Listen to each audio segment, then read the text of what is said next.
आज के इस वीडियो में मैं आपको क्लास 10th की मैथ्स का क्वेश्चन नंबर 5 जो कि एक्सरसाइज 1.1 का है। ठीक है, ये क्वेश्चन बड़ा ही इंपॉर्टेंट है और आता है। ठीक है, साथ ही साथ एग्जाम्पल 1 आपने देखा होगा ना, तो उसमें भी इसी टाइप का क्वेश्चन है, तो इसको कर लोगे तो वो भी हो जाएगा। दोनों सवालों को मैं बताऊंगा आपको, एग्जाम्पल भी और ये क्वेश्चन भी।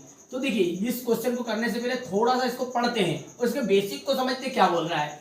जांच कीजिए कि क्या किसी प्राकृत संख्या कोई भी हो सकती है, 1 2 3 4 5 डिटेल्स कहीं तक भी, वो n के लिए, n का मतलब होता है नंबर यानी कि संख्या,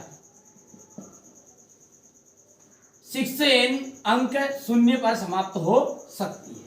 तो देखिए, कोई भी संख्या शून्य पर समाप्त होना, समझ रहे हो, शून्य पर समाप्त होना, यानी कि जैसे मान के चलिए 10 20 30 40, इन सब में क्या है, शून्य पर समाप्त हो रही है।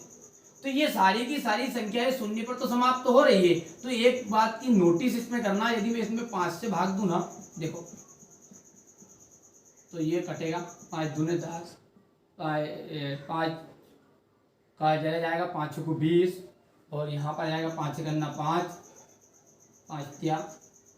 सॉरी 5 के 30 हो जाएगा ये, और ये आ जाएगा आपका 40, ऐसा आया है। ठीक है, तो ये सारी की सारी संख्याएं क्या है, 5 से विभाजित हो रही है। ध्यान दीजिए बेसिक कि ये जो भी संख्याएं शून्य पर समाप्त हो रही है वो सारी की सारी 5 से विभाजित हो रही है। यदि हम इसके गुणनखंड भी निकालेंगे ना, देखिए 10 का तो 2 पंजे 10, तो 5 है, इसमें 20 है तो ये 10 आएगा, फिर यहाँ पर 2 आएगा, 5 आएगा।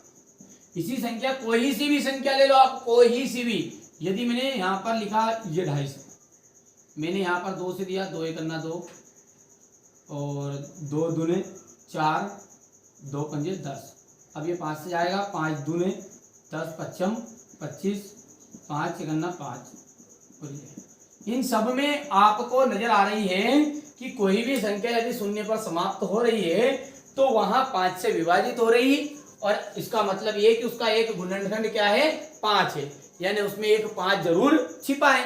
जब छिपा है जब ही तो कट रही है। तो हम यहाँ पर एक बात को ध्यान रखेंगे इन सवालों को करते टाइम कि कोई भी संख्या, यदि कोई भी संख्या शून्य पर समाप्त होती है तो वहां 5 से विभाजित होगी, अर्थात उसका एक गुणनखंड कितना होगा, 5 होगा। लिख दो लाइन में, जो बोल रहा हूं वही लिखूंगा। यहां पर लिखते हैं हल करके, यदि कोई भी संख्या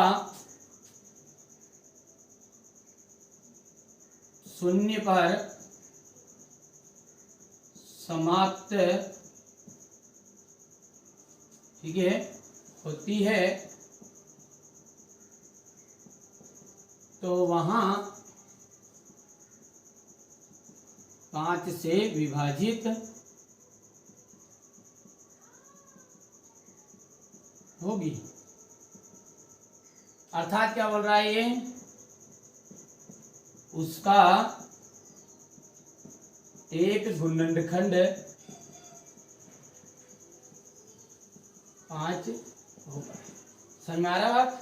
क्या लिखा है कि कोई भी संख्या यदि शून्य पर समाप्त होती है तो उसका एक गुणनखंड वहां 5 से विभाजित होगी, अर्थात उसमें एक 5 छिपा है।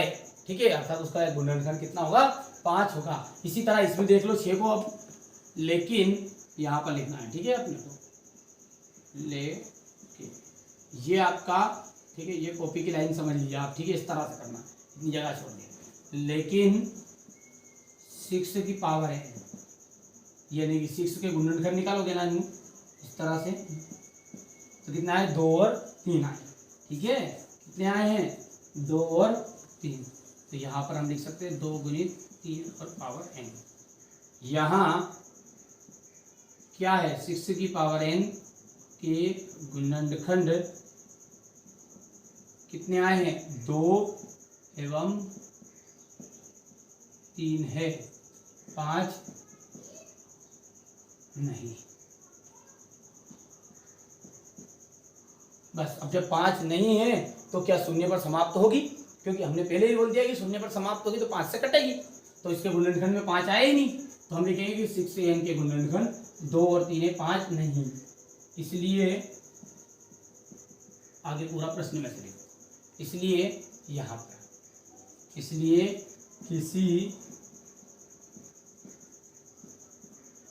प्राकृत संख्या n के लिए संख्या 6 की पावर n अंक शून्य पर समाप्त नहीं हो सकती है, ऐसा करके आंसर करना। समझ में आया है क्या बोला है? कुछ भी नहीं है। देखिए सवाल को आपको थ्योरिकल सवाल है, थोड़ा सा है ना, लाइन लिखना ही लिखना है मतलब, तो सवाल में कोई दम नहीं, केवल इतनी सी बात याद रखनी कि कोई भी संख्या यदि शून्य पर समाप्त होगी ना तो 5 से विभाजित होगी और उसका मतलब उसका गुणनखंड 5 होगा। और देख लो यदि इसकी जगह पर 4 आता है तो 2 गुणित 2 लिख देना, तो यहाँ पर लिख देंगे 4 की घात n के गुणनखंड 2 और 2 है, यदि 4 रहता तो 2 और 2 है, 5 नहीं है, इसलिए प्राकृत संख्या 4 की घात n अंक शून्य पर समाप्त नहीं हो सकती। ये क्यों बोला मैंने 4? तो यही देख लीजिए आपका पेज नंबर जो नई बुक है ना आपकी, उसी से मैं पढ़ा रहा हूँ आपको, फालतू चीजें नहीं पढ़नी जो हट गई उनको, ठीक है आपको। तो ये आपका एग्जाम्पल 1 है और एग्जाम्पल 1 पे लिखा हुआ है संख्या हो 4n पर विचार कीजिए जहां n एक प्राकृत संख्या है, जांच कीजिए कि n का कोई ऐसा मान है जिसके लिए 4n अंक शून्य पर समाप्त होता है।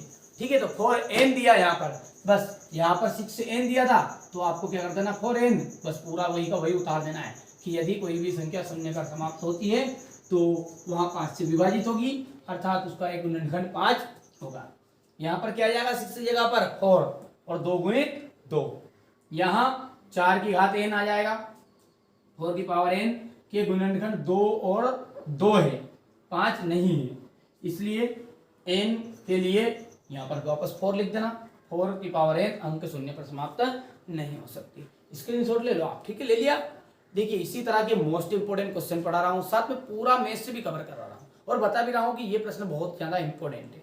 एक महत्वपूर्ण प्रश्न जो रहेंगे उनकी श्रृंखला एक अलग टाइप से चला देंगे, ठीक है। इसके बाद में 2 क्वेश्चन आपके और रहे हैं, ये आपका क्वेश्चन नंबर 5 था, 6 और 7। देखिए मैं उदाहरण सहित कंप्लीट करा रहा हूँ, यदि मैं एग्जाम्पल भी करा दूंगा तो कोई मैथ्स में से कोई सा सवाल छूटेगा नहीं। ये साइंस की तरह नहीं है कि मन पड़े वहां से प्रश्न उठा के दे दिया। मैथ्स में से ये जो सवाल आपके एक्सरसाइज में वही एग्जाम्पल या फिर जो आपके एग्जाम्पल में है उन्हीं को ही उठा के रखते हैं, उसके अलावा कोई अलग से क्वेश्चन नहीं।